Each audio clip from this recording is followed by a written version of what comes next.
Mirchi Bangla originals, আসল গল্পের আড্ডা।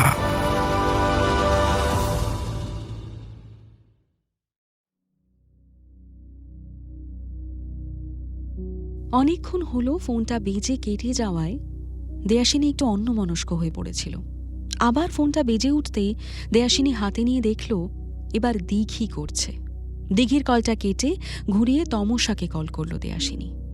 তমসা ফোন ধরেই বলে উঠল, তুমি কি ঘুমোচ্ছিলে? দেয়াসিনী বলল, না। তোর এতদিন পর মনে পড়ল হঠাৎ? ওপাশে তমসা হেসে বলল, ভেবে দেখলাম যাকে নিজের দিদির চেয়েও বেশি ভালোবাসি তার ওপর অভিমান করে কথা না বললে নিজেরই লস। দেয়াসিনী উত্তর দিল, ভালো, শুধু এই ভাবনাটা আগে এলে মাঝখানে এতগুলো দিন নষ্ট হতো না। দেয়াসিনীর মনে পড়ে গেল 2 বছর আগের একটা রাতের কথা। দেয়াসিনী ওর মিস ছেড়ে দেওয়ার কথা তমসাকে জানাচ্ছিল।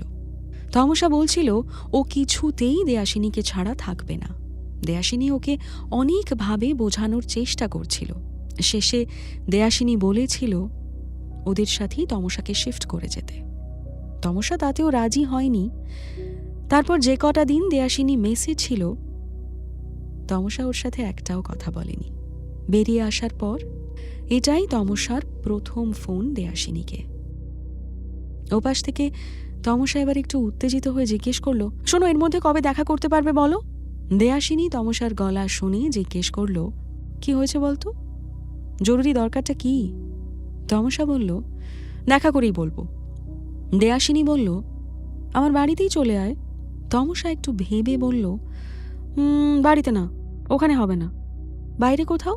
দেয়াসিনী বলল, আমাদের চায়ের কেবিনে চলে আয় তাহলে সন্ধে নাগাদ। টাইমটা মেসেজ করে দেব। তমসা চলে আসবে বলে ফোন রেখে দিল।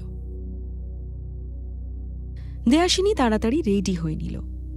কাল বিকেলে অনুষ্কাকে বলে দিয়েছিল আজ অনুষ্কার বাড়িতে যাবে।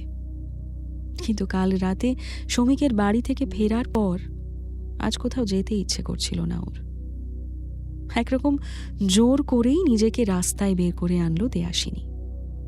কারণ অনুষ্কা আজ রাতেই ফিরে যাচ্ছে ওর দাদু আর ঠাম্মার কাছে। মাস্টার্স কমপ্লিট হয়ে গেছে ওর, বাকি পড়াশুনো দিল্লিতেই করবে। প্রায় ঘন্টা 1.5 পর দেয়াসিনী বাস থেকে নেমে অনুষ্কাকে একটা ফোন করল। এর আগে ও যতবার এদিকে এসেছে অনুষ্কার সঙ্গে ওর গাড়িতেই এসেছে। বাসে করেই প্রথম এলো। কোন দিকে যাবে বুঝতে পারল না। অনুষ্কার থেকে জেনে নিয়ে দেয়াসিনী বাসস্ট্যান্ডের বাইরে এসে দাঁড়ালো। অনুষ্কা দেয়াসিনীকে জানালো ও আসছে। কিছুক্ষণ পর দেয়াসিনী দেখতে পেল অনুষ্কাকে। একটা সুন্দর স্মার্ট ছেলের হাত ধরে অনুষ্কা হেঁটে এলো দেয়াসিনীর দিকে। দেয়াসিনীর ঠোঁটে হাসি ফুটল। অনুষ্কাকে দেখতে বেশ সুন্দর লাগলো ওর। অনুষ্কা এসে ওকে জড়িয়ে ধরে বলল, দেয়া, তোকে কিছু না বলে আমি এমনিতেই থাকতে পারি না। তার মধ্যে কাল তোর পরীক্ষা শেষ শুনে নিজেকে অনেক কষ্টে চেপে রেখেছি। আজকে তোকে সারপ্রাইজ দেব বলে। ছেলেটিকে দেখিয়ে ওর হাত জড়িয়ে ধরে বলল, ও Rudra. Rudra and I, we are together. ছেলেটি দেয়াসিনীকে দেখে মিষ্টি হাসল। ওরা তিনজনেই এবার একসঙ্গে এগোলো অনুষ্কাদের বাড়ির দিকে। দেয়াসিনীকে অনেক দিন পর দেখে অনুষ্কার দাদু দিদা বেশ খুশি হয়েছেন। ওদের সঙ্গে কিছুক্ষণ কথা বলার পর অনুষ্কা দেয়াসিনীকে ওপরে নিয়ে এলো। রুদ্র নিচেই বসে রইল। ও একটু পরে আসছে বলল। দেয়াসিনী ওপরে এসেই অনুষ্কার ঘরে না গিয়ে চলে এলো অনুষ্কার ঘরের লাগোয়া ছাদটায়। এখনো একই রকম খোলা আর সুন্দর আছে ছাদটা। দেয়াসিনী গাছগুলো দেখে বুঝল বেশ পরিচর্যা করা হয়। একদিকে সাদা মার্বেল পাথরে বসার জায়গাটাতে দেয়াসিনী বসল। আজকে রোদ ওঠেনি, দিনটাকে তাই ঝিমিয়ে থাকা মনে হচ্ছিল দেয়াসিনীর। চারপাশ মেঘলা হয়ে আছে। দেয়াসিনী অনুষ্কাকে জিজ্ঞেস করল, তুই চলে যাবি, দাদু দিদা একা হয়ে যাবেন আবার? ওরা কিছু বলেনি তোকে? অনুষ্কা দেয়াসিনীর পাশে বসে বলল, বলেছিল একবার, আমিও জানি হয়তো আবার সেই আগের মতো একটু একা লাগবে ওদের, তবে আমি মাঝে মাঝেই সময় করে চলে আসব। দেয়াসিনীরও খারাপ লাগছিল। দিঘি আর অনুষ্কাই ওর সবচেয়ে ভালো বন্ধু। দেয়াশিনী ভাবছিল দিঘির সাথে ওর সম্পর্কটা এখন যা ঘেঁটে আছে, অনুষ্কা চলে গেলে খুব মিস করবে ওকে। অনুষ্কা যেন বুঝলো দেয়াশিনীকে, কাঁধে হাত রেখে বলল, ভাবিস না দূরে চলে যাচ্ছি বলে তোকে একা হতে দেব। I am always just a call away Deya. Deyashini অনুষ্কাকে প্রশ্ন করল, এবার রুদ্রের বৃত্তান্তটা বলতো, কবে থেকে শুরু হলো? অনুষ্কা হেসে বলল, মাস্টার্সে আমাদের ইউনিভার্সিটিতেই ভর্তি হয়েছিল। সেকেন্ড ইয়ার থেকেই আমরা ক্লোজ হতে শুরু করি, আর তারপর। কিন্তু ইন্টারেস্টিং খবরটা শুনলে তুই এক্ষুনি চমকে যাবি। রুদ্র কে জানিস? দেয়াশিনী মাথা নাড়ল, জানে না।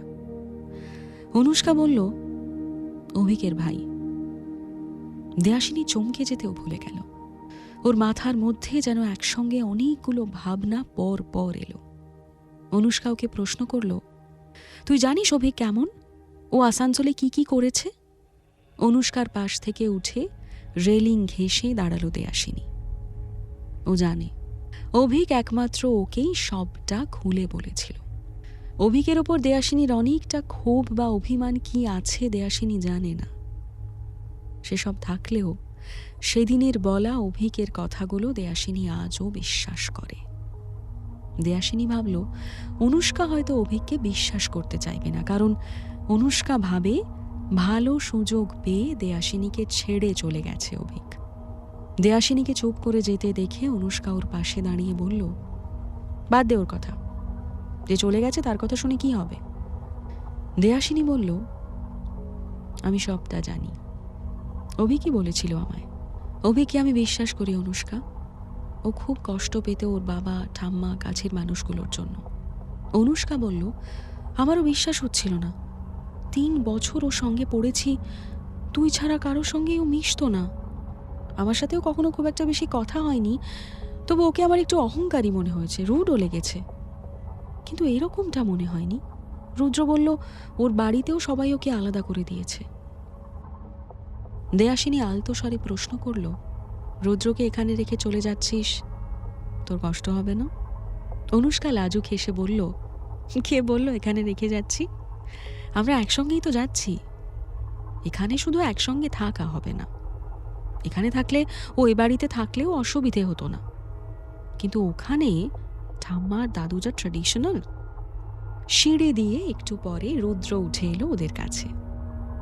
দেয়াশিনী ওকে একটু ভালো করে দেখার চেষ্টা করল। দেয়াশিনীর মনে হলো অভিকের সাথে রুদ্রর কোনো মিল নেই। অভিকের নাক মুখ রুদ্রর মতো কাটা কাটা নয়।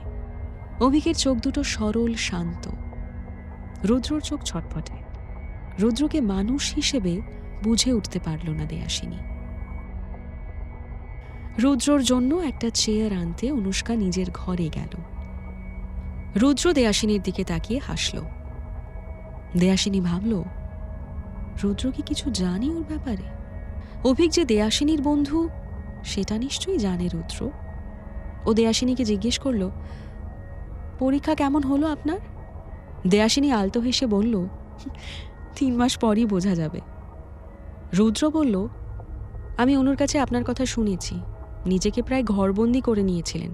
দেখবেন আপনি ঠিক সরকারি অফিসার হবেন। দেয়াশিনী অল্প হাসল, কিছু বলল না।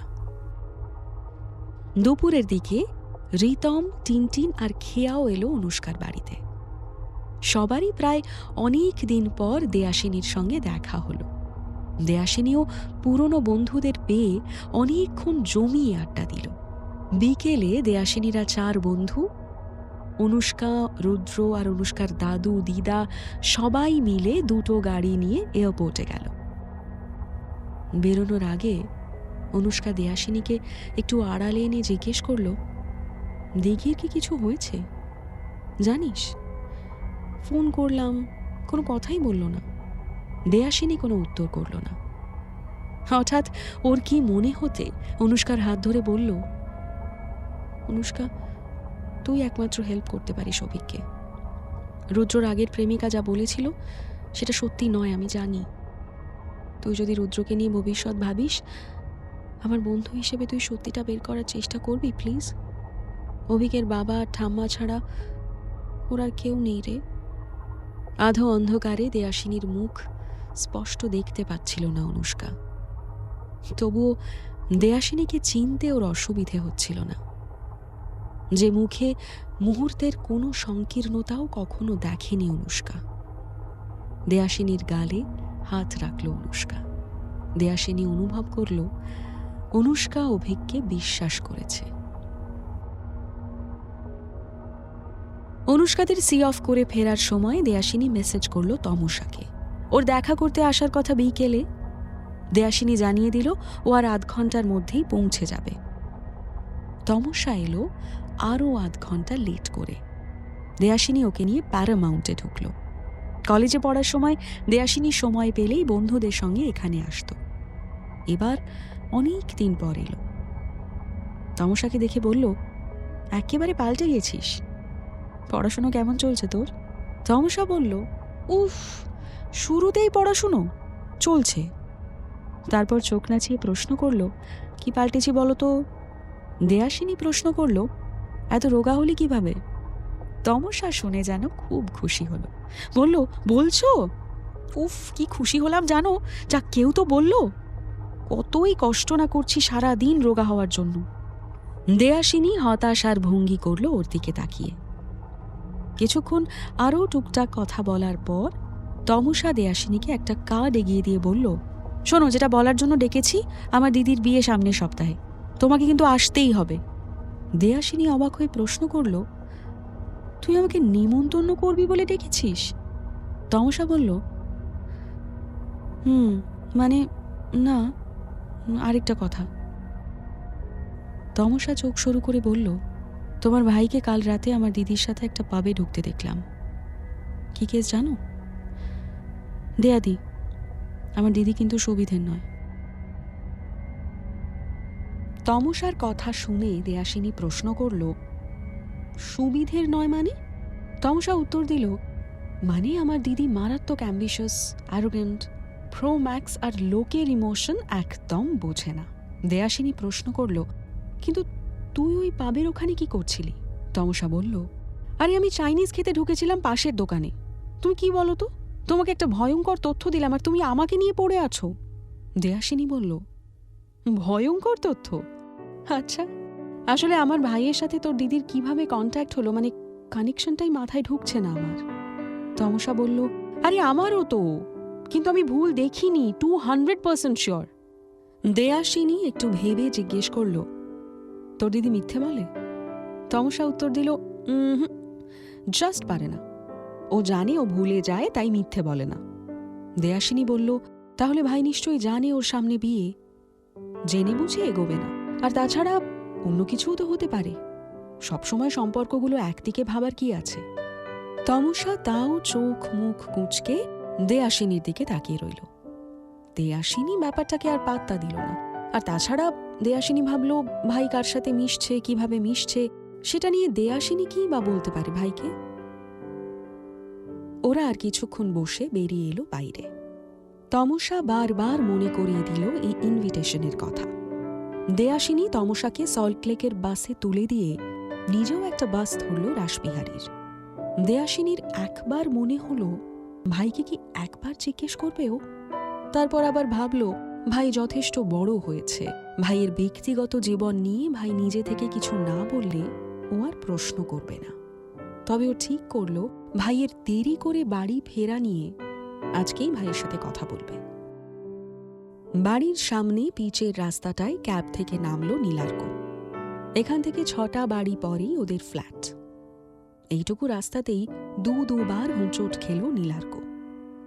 শেষবারও মুখ থুবড়ে পড়ল রাস্তায়। ঝটপট উঠে দাঁড়িয়ে ও ভাবল, কি হয়েছে ওর? টলছে কেন? আজ তো মদ খায়নি। তাহলে সামনের রাস্তাটাকে পরিষ্কার দেখল ও। না, কোথাও উঁচু নিচু নেই, এমনি এমনি উল্টে পড়ল। একবার ভালো করে ভাবার চেষ্টা করল, সত্যিই খেয়েছিল কিনা। না, ও জানে আজ ওর দিভাই থাকবে। ও নিজেকে ঠিক করল। দরজায় এসে কলিং বেল বাজাতে গিয়ে তালাটা চোখে পড়ল ওর। ও নিশ্চিত হলো, তার মানে ওর দিভাই এখনো ফেরেনি। যাক, আজ আর কারোর মুখোমুখি হতে হবে না ওকে। নিজের ঘরে ঢুকে খাটে শুয়ে পড়ল নীলার্ক আর মনে করতে লাগলো সকাল থেকে হওয়া ঘটনাগুলো। অন্যান্য দিনের মতোই আজও কলেজ থেকে অফিসে গিয়ে ক্যামেরা নিয়ে বেরিয়েছিল নীলার্ক। তখনই সৌম্য ওকে ফোন করেছিল।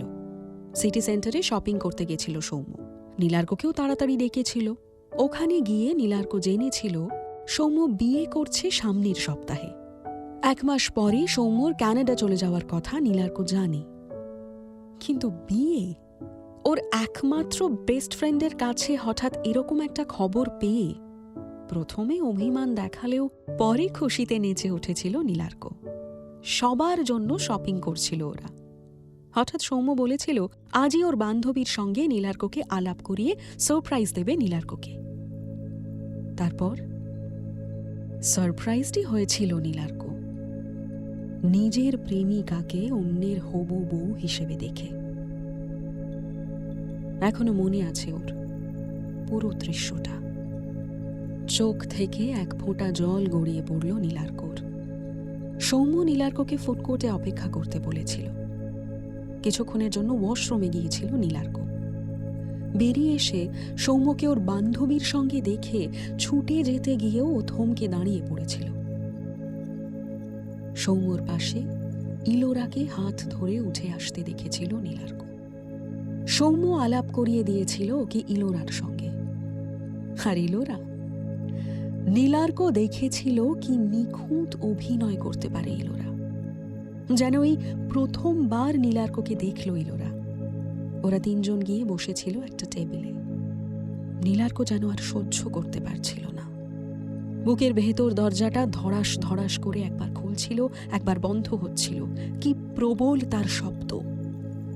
অথচ বাইরে নির্বিকার ছিল নীলার্ক। সৌম্যর হাসি মুখ দেখে প্রাণপণ নিজেকে আটকে রেখেছিল। সৌম্যর হাসি যে নীলার্কর বরাবরের প্রিয়। একসময় উঠে দাঁড়িয়েছিল নীলার্ক। ওকে উঠে দাঁড়াতে দেখে সৌম্য খুব অবাক হয়েছিল। নীলার্ক কয়েক মুহূর্ত তাকিয়েছিল সৌম্যর দিকে। অবাধ্য জল নীলার্কের বুক ছাপিয়ে চোখ ফেটে বেরিয়ে আসতে চাইছিল। নীলার্ক বুঝে ফেলেছিল আর 1 মুহূর্ত এখানে থাকলে ও নিজেকে সামলাতে পারবে না। সৌম্য বলছিল, তোর কি শরীর খারাপ করছে নীলু? চল, আমিও যাচ্ছি। নীলার্ক কোনো রকমে বলেছিল, তোরা বস, আমি ঠিক আছি, একটা ক্যাব ধরে চলে যাব। সৌম্য বলছিল, ক্যাব কেন? আমার গাড়িটা নিয়ে যা তুই। আচ্ছা 5 মিনিট দাঁড়া, বিলটা দিই। ইলোরাকে মেট্রোর সামনে নামিয়ে চলে যাব আমরা, কেমন? নীলার্ক কিছু বলার আগেই এবার ইলোরা উত্তর দিয়েছিল, তুমি ওকে জোর করছো কেন? তোমার এই স্বভাবটা আর গেল না, বাদ দাও না, ও হয়তো একা থাকতে চাইছে। সৌম্য তাও কিছু বলেছিল নীলার্ককে, কিন্তু নীলার্ক আর দাঁড়ায়নি। বেরিয়ে আসার আগে ইলোরার দিকে একবার তাকিয়েছিল নীলার্ক। ওর বুকের ভেতর হাহাকারের তীব্র আওয়াজ একবারও কি শুনতে পায়নি ইলোরা? নীলার্কর ঘরের বন্ধ দরজায় দেয়াসিনী 2 বার নক করল। শব্দটা কানে এলেও বিছানা থেকে নামল না নীলার্ক। ওপাশ ফিরে শুল। চোখের অবিশ্রাম ধারায় ওর বালিশ ভিজতে লাগল। ওর আর ইলোরার একসাথে কাটানো মুহূর্তগুলোর কথা মনে পড়ছিল নীলার্কর। ও ভাবছিল কেন জেনে বুঝে ঝাঁপ দিয়েছিল। এই কষ্ট ওর প্রাপ্য। কিন্তু সৌম্যই কেন? নীলার্ককে দরজা খুলতে না দেখে দেয়াসিনী কিছু বুঝতে পারল না। বাড়ি এসেই ও দেখল নীলার্ক ওর ঘরের দরজা বন্ধ করে রেখেছে।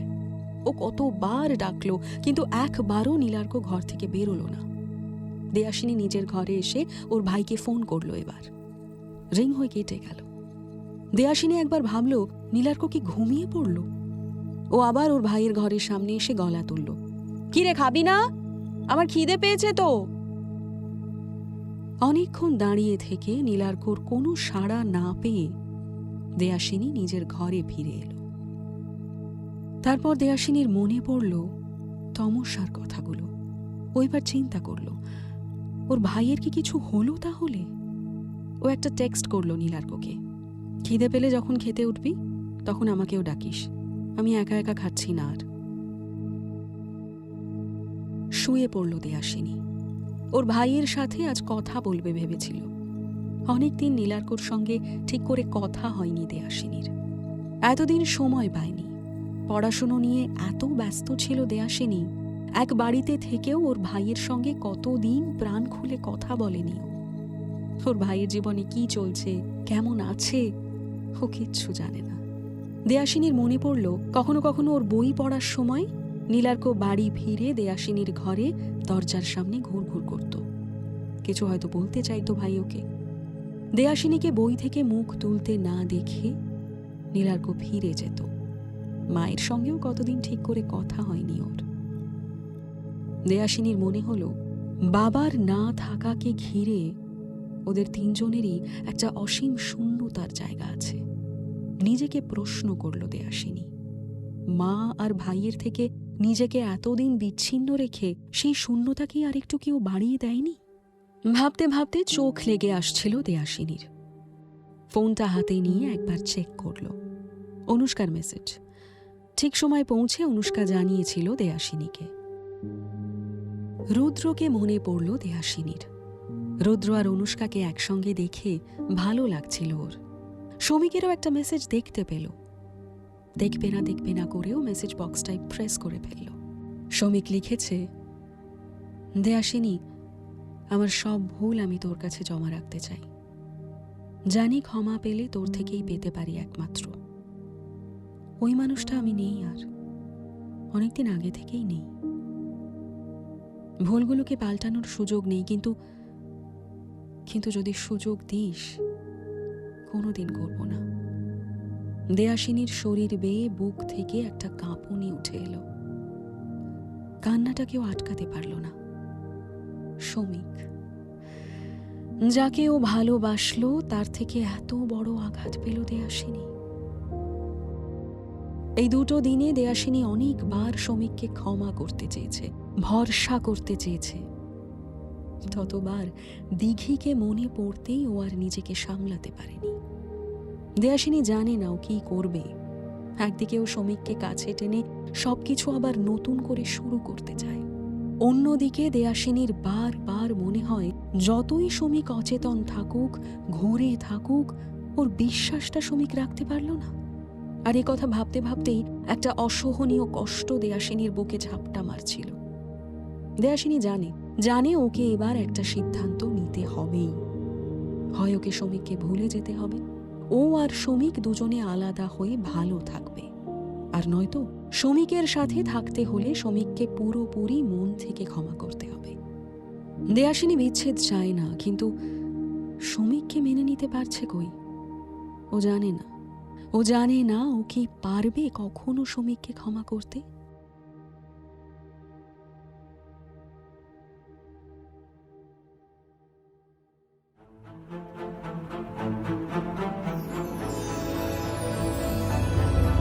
মির্চি বাংলা অরিজিনালস, আসল গল্পের আড্ডা।